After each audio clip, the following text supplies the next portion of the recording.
Hello everyone, good morning. তো আজ সকালবেলা কিন্তু মায়ের বাড়ি থেকে ব্লগটা শুরু করলাম।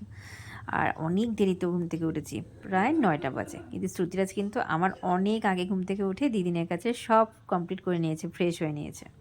আর এই যে দেখো, ঘুম থেকে উঠে ফ্রেশ ট্রেশ হয়ে গিয়ে শুরু করে দিয়েছে রান্নাবাটি খেলা। ওর এখানে এসে যে মাটি টাটি দিয়ে যে খেলা খুব পছন্দ করে। আর আমাদের ঠাকুর ঘরটা একটু দর্শন করে নাও।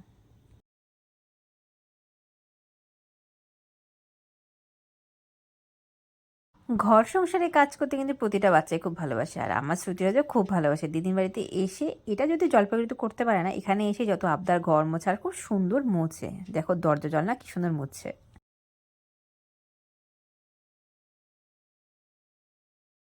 তারপর সকালবেলা স্নান টান সেরে দিদিনের সাথে যাচ্ছে বাজারে।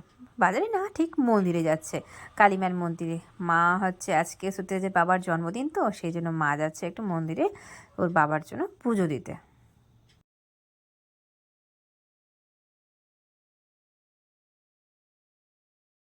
বাজার থেকে আসার সময় দিদিনের সাথে গিয়ে অরেঞ্জ নিয়ে এসেছে। আর দেখো বাটিতে ছুলে দিয়েছি আর একা একাই খাচ্ছে।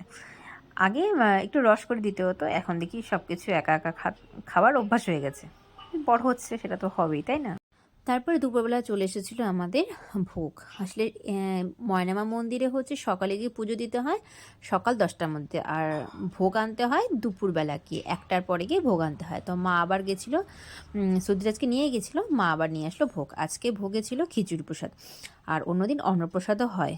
তো মা আসার সময় শুনে এসেছিলো যে আজকে খিচুড়ি হবে, সেই জন্য হচ্ছে আজকে মা আর অন্য কিছু রান্না করেনি, সবাই মিলে খিচুড়ি খাবো, প্রসাদ খাবো।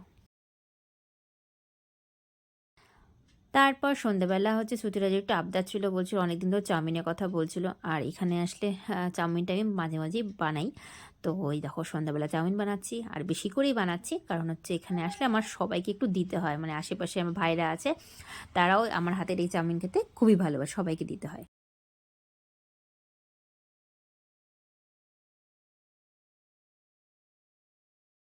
কি খাচ্ছ?